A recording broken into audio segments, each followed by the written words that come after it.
Yeah, it's not working. Okay. So never mind. Yeah, just do Facebook. Okay, we're doing Facebook and YouTube. All right. Well, I'm gonna have to play with that. I guess that's why they have a practice button. Okay, so hi everybody. I thought I figured out how to do that, but I didn't, and that's okay. Yeah. So this is what happens, and we're gonna add. But there you go. I add LinkedIn. So there. Blah. Huh. Perfect.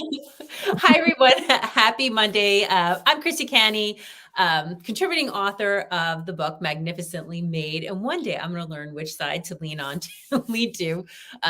It's been a while, so Happy New Year. What we've been doing the past couple of months since we launched is that we're bringing on fellow authors. And today I'm very excited to have our good friend on, Jazimin Garrett.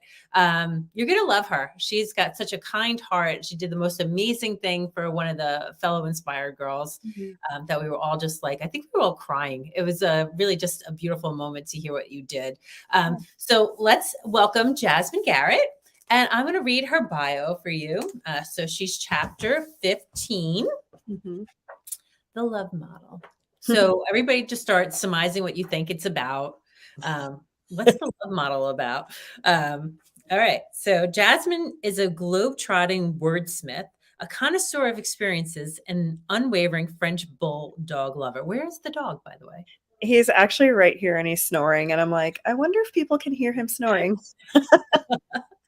Her trusty companion, the charming Sebastian, has taken residence in her heart, infusing her life with love and a dash of playful charm.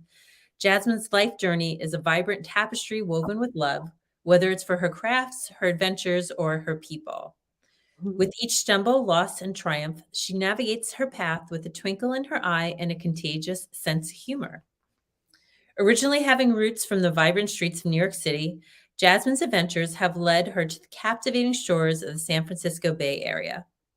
It's in this eclectic and dynamic environment that she finds the perfect backdrop for her creativity to flourish. Her words are a fusion of inspiration, humor, and profound wisdom, spiced with a pinch of mischief. But Jazimin's wanderlust knows no bounds. Having explored the globe, she now calls the Bay Area home, where she crafts her stories, dreams up her experiences, shares her insights, and of course, loves boldly. And though her roots may be in San Francisco, her spirit is as boundless as the world itself. She's ever ready to pack her bags and transport her charismatic presence to speaking engagements across the United States and beyond. With her, you're not just getting a speaker, you're inviting a whirlwind of inspiration, vivacity, and a whole lot of cheekiness to your event. I love that. And maybe I should have read it before I, went to read it. So I could have been not so tongue-tied. Jazimin, thank you so much for coming on. It's an honor to be a fellow author with you. I loved meeting you in person. The whole buildup of when you, it took a long time. People don't realize,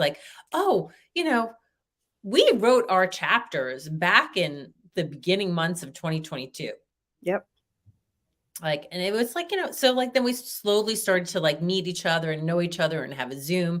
And then when we had our launch, for 11/11, we finally got to meet in person. It was so nice to hug you and see you. And I think I thought you were taller. What did I say? Even though you were tall, I just thought you were taller. I think it's just your presence. You're big, you have this glow about you, you're kind and you can read it. And I think when people read your chapter, they're going to be like, oh, how is it possible that you have this smile on? Yeah. I think that's the question I get all the time. Oh, how are you this way? And that's the whole point. Yeah. So tell everybody what the love model is about. The love model is a short version. It's funny you talk about us writing and writing. When I first sat down to write, I just wrote from my first memory as a baby until now meaning that time. And they were like, that's too much. But it's outlined for a whole book now, which is amazing. But the real purpose of the love model was just thinking about all of the times that I had been loved, given love, received love, whether it's from your parents, family members, strangers, coworkers, like any of those, any person that's a person.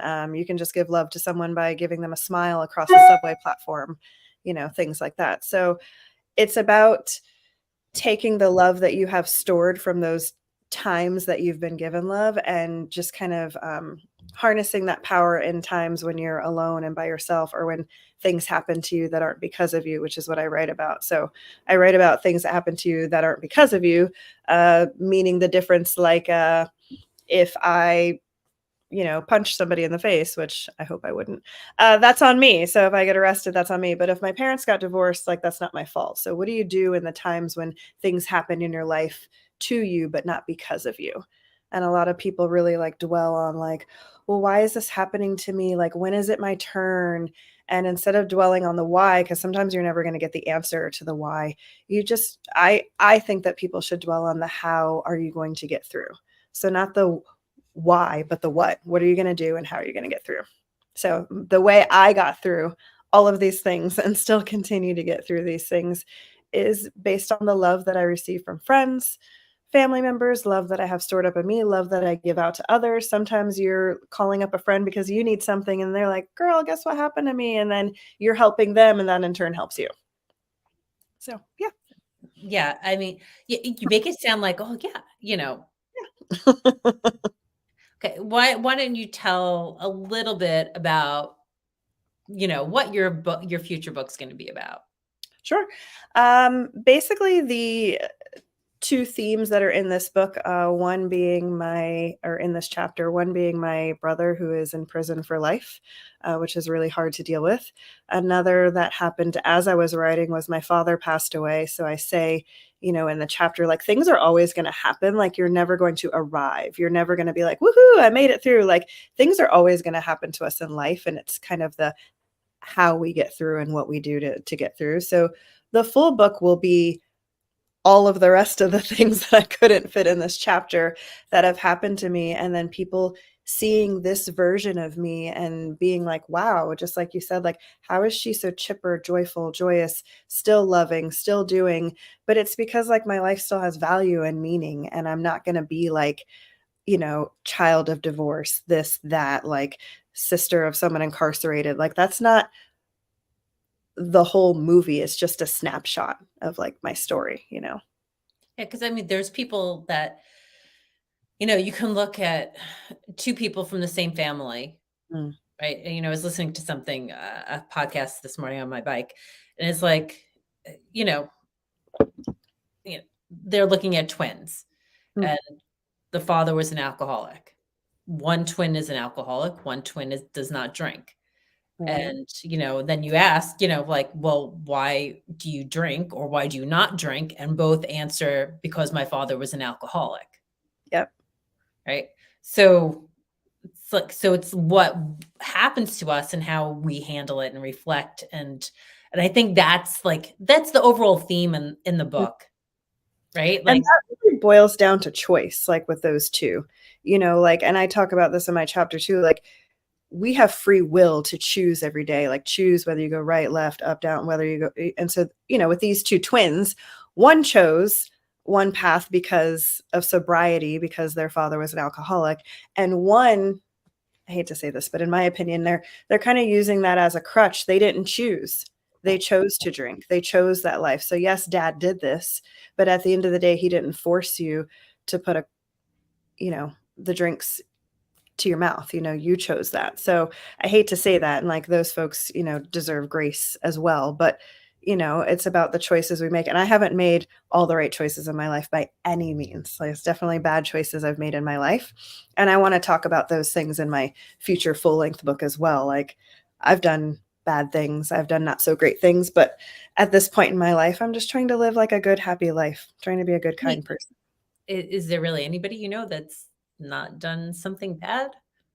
And that's the thing, everyone has done, or, that saying, like, whoever, is first, like, cast the first stone. It's like everyone is done, but people fail to remember that. They only want to remember you by that one bad thing that you did. And even in the case of my brother, it's like, we were fighting for his life in court. And although he did do this horrible, horrific thing, there's still a million other things that he did in his life that were great and kind and gracious to people. So it's just kind of like, it's a hard place to be. And I personally choose most days, because every day isn't Valentine's Day, you know. I do have my down days and times, but I try to shake it off quickly. And I choose good, I choose joy, I choose love, I choose life. Like I choose me.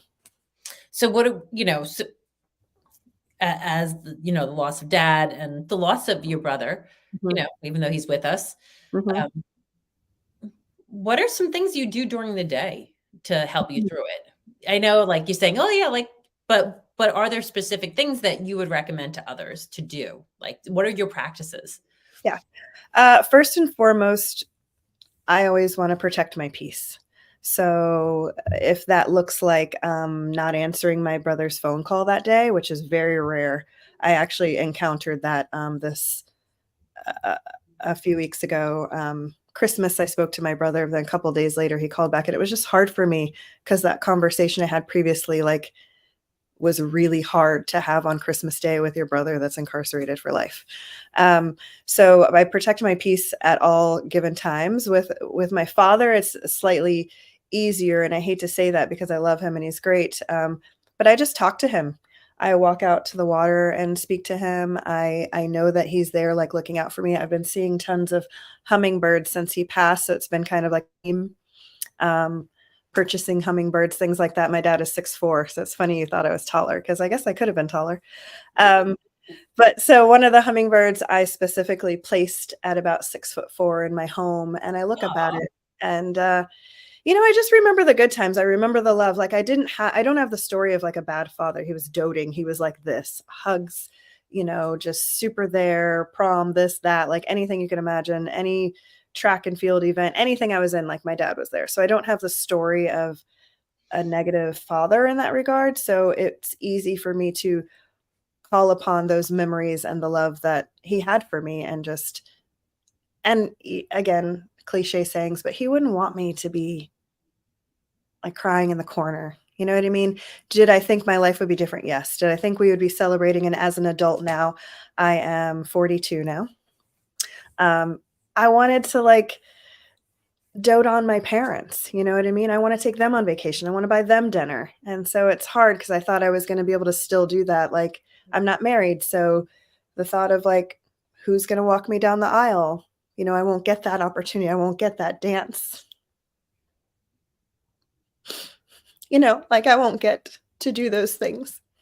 You know, yeah, it's gonna be crying Monday. Yeah. So I once, maybe last year, Mhm. I wrote like a little blog about why I say yes, right? Because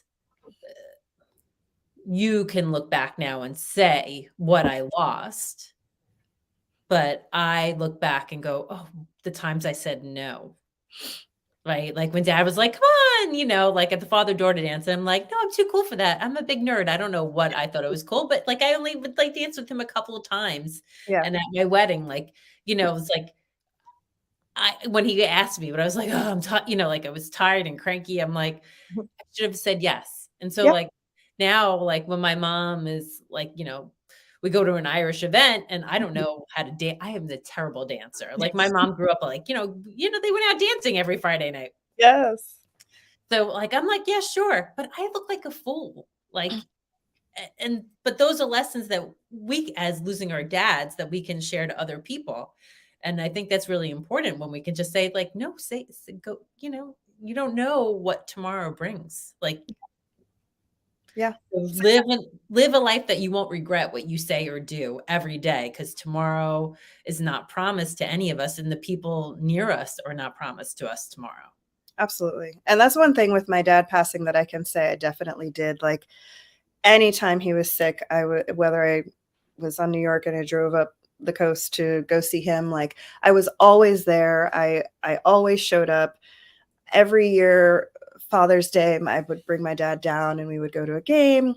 Um, like I always, if you knew me, you knew my dad. So he came in. I had a restaurant there in Ocean Grove for a little while, or Bradley Beach. Oh.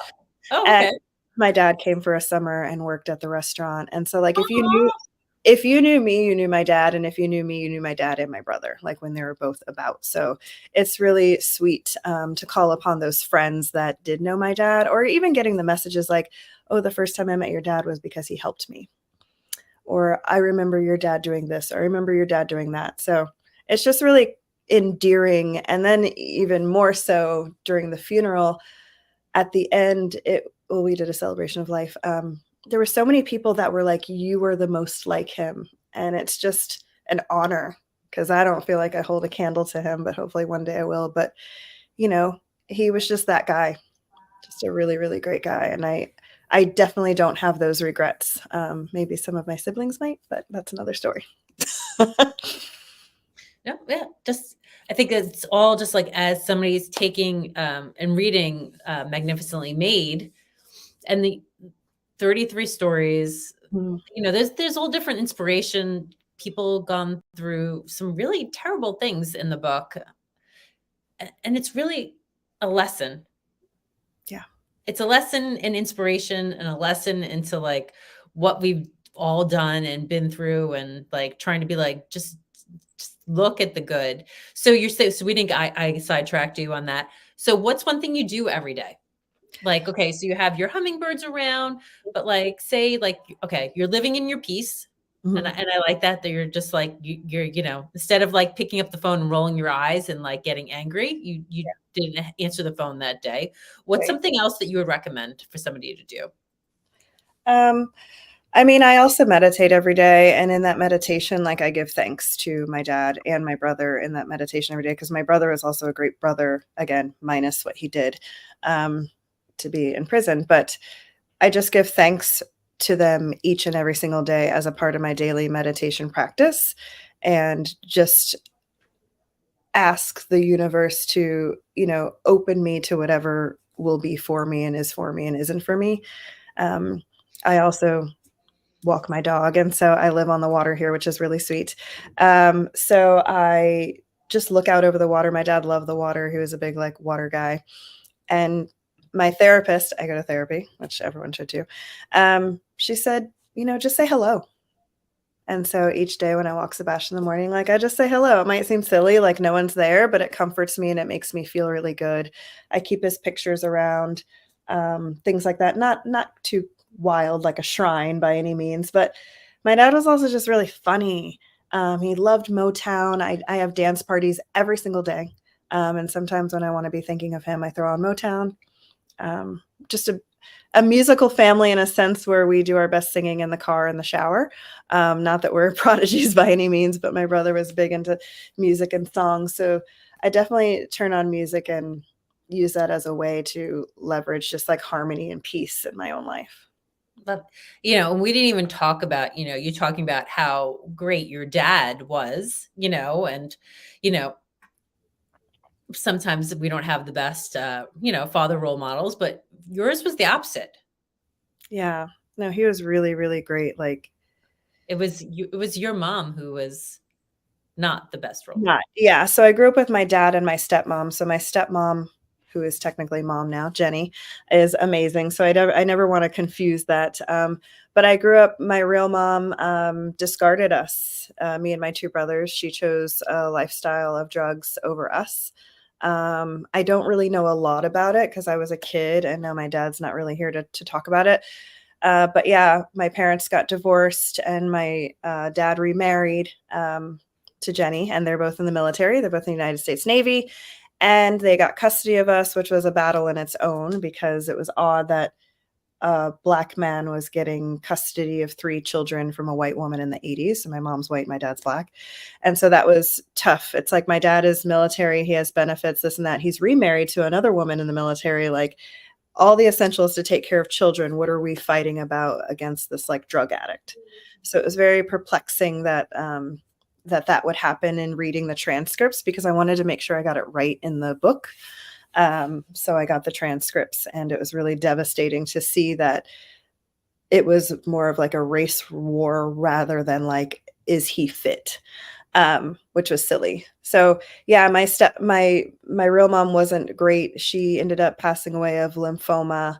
Um, and still on drugs when she passed away. And so she called me once before I was 21, was very inconsistent. So I was like, no, no more. And then which is real Cliff Notes version, because there's a lot more than that. And then she had 2 weeks to live. I was in my 30s, and she called me and said, I have 2 weeks to live. But I didn't know if that was true or not, because she had lied to me my whole life. Wow. And I was just like, listen, I don't mean any disrespect, but if you could have a doctor or nurse or someone call me just to confirm. And I have another brother, Eric. So I had him on the line just kind of like as a buffer, because I'm the youngest. So they know my real mom more than me. And she just couldn't do it. And I was like, I will come there. I'll come be with you. I just need to know that you're telling me the truth. And she didn't do it. She continued to call, but she didn't do that. And then she ended up dying. And the coroner's office called me and was like, hey, your mom died, but they didn't know the story. So they're like, come bury this and that. And I was like, hold on a second. Like, I don't even know who she is. So thankfully, the state of California, they cremated and did, I don't really know what they did, but her caretaker actually ended up calling me sometime later and was like, I have some photos and this and that. And do you want them? I said no. She sent them anyway, which is a bit Awesome. upsetting. I have no idea where they are now, but I had a friend, I was really upset, and I'm like, I just asked her to do one thing. And a good friend of mine, Cherie Bowman, she explained it to me like this. She said, sometimes God protects our eyes from things that we aren't supposed to see. And she said, like, imagine walking in on your husband with someone else. Like, you'll never be able to like get that out of your mind. So imagine you were to go be by your mother's side. She's, barely 60 pounds with lymphoma, still on drugs, no idea what this house looks like, things like that. God protected you from seeing that. So now the way I do remember her is the way that I saw her when I was a young child. And it was just really comforting to me. And I was just like, okay, I can live with that answer. So Hmm. yeah, That's a and look lot. and you're still smiling because there's some people that would be like, that never. I mean, I can't imagine, that. But you watch a movie and that's always what it's about. Like I was abandoned. Yeah, People will hold on to that instead of the man that fought so hard for you. exactly. And like, those are her demons and her things that she had to deal with, like not mine. Uh, I mean, I will say growing up, like, I'm not going to say what everybody does, but I was in New York City when I was young, 18, college, all of those things. And so, opportunity for like drugs and things come along. I was very like, oh, I'm not smoking weed. I'm not doing this, not doing that. But I did try a particular drug once, and I was like, oh my God, I'm an addict. I got to call my parents. And my friends were like, whoa, whoa, whoa. But I was scared. I was nervous because that was what I knew of my mom. And even just trying, something one time, I was like, oh shit, I'm a drug addict. And they're like, no, you're not. But I didn't know, so I was just like, all right, cool, I'm fine, but I'm never going to do this again because it scared the crap out of me. So, but yeah, those are her things. They're not my things. And that's what I try to explain to people. Like, the things that happen to you because of you are different than the things that happen to you not because of you. And they're both like still attainable. Like, you can get away from both of them and change your life and create a new story, and make sure your movie isn't all that way with both. But just the theme of this particular chapter is things that happen to you that are not because of you, which people just, they hang on it, like it cripples them. It grips onto people. And I just want to show people that you can be free of that, you know. And you prove it. And so, and I can't wait for your full version book to come out. I love, I shared today, I shared your call out quote. Do you want to read it since you have your book there? I do. I have a book here. It's right side up too. I believe it's 183. 186 for your quote. 186. That too. Oh, it's so pretty how they did it, right? It is. So my quote is, love boldly without fear and with all of your passion. Love when it's easy and love when it hurts. Be affectionate. The strength of our arms is powerful. Beautiful. Even that part, like, people need affection and hugs, and One thing I have noticed about living in the Bay Area is people give like real good hugs out here. I feel like maybe in New York it's a bit more like, oh, hold on a minute. Are we like fist bumping? What are we doing? But in California, people are real like, bring it in for the real thing. And I'm a bring it in Huh, for the real thing girl. So it's really interesting. refreshing to be out here. Yeah. Why do you Just, think I that mean, is? I'm hugging everybody as long as they're letting me hug them. But, you know, I kind of find a bit of a difference in the hugs out here on the West Coast. Hmm, okay, I'm gonna have to, like, try to, uh, be aware of that. You just never know what people are going through in their day, and sometimes just, like, a smile, a hug, a hello, or really, like, "How are you doing?" I also practice, like, not just saying, "I'm fine," and people are like, "Oh, how you doing?" "Oh, I'm fine," you know? And not that you wanna, like, be like, go down the crazy rabbit hole, but I just wanna be honest, especially with my people or my core people or my friends. Like, you wanna have, like, a good group of people around you that know you and know when, like, "Hey, where's Jasmine?" You know, and you just wanna check on them or a little pick me up type thing. That's that's beautiful. Hmm, alright. I think I answer like, "Oh, yeah, fine, all good," you know? Same. Unless I'm cranky, then I'll tell people that I'm cranky. Hangry.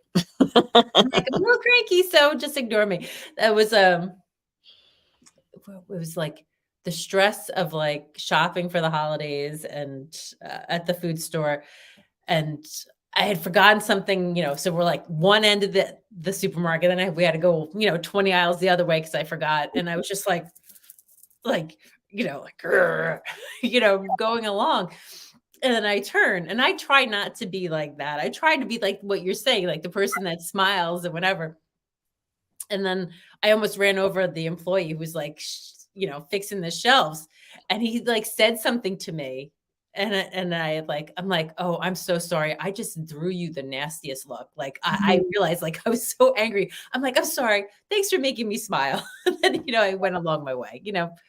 Yeah. I've It had to can retract some dagger stares myself. I had to do it the other day. There was a guy, like, water guy parked in front of the chiropractor, and he's, like, delivering the water, and I'm like, "Can you just scoot up a little bit so I can," and he's like, and then I was like, "You know what? He's just doing his job." And when I got out, I was like, I literally, like, put my hand on him. I was like, "I'm so sorry. You're literally just doing your job, and I'm giving you, like," so, but, you can turn that situation around too. Yeah. Or it could be a connection, who knows? It could have been. He seemed like a young single guy. I'm out here. You hear that, everybody? Yes.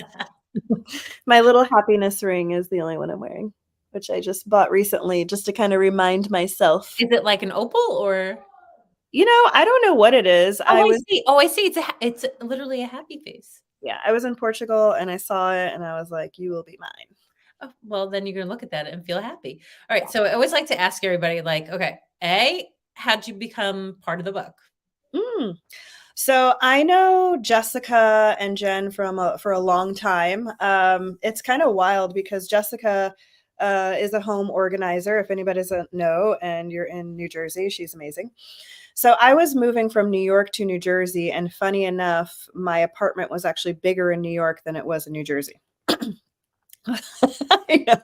So I was looking for some help to like organize, and there is a place called Pop's Bagels on like the Circle. Is that 35? I've been It out in might be California. 35, yeah, yeah. Pop's Bagels on the Circle there, and I was in there because it's amazing. You should go there too.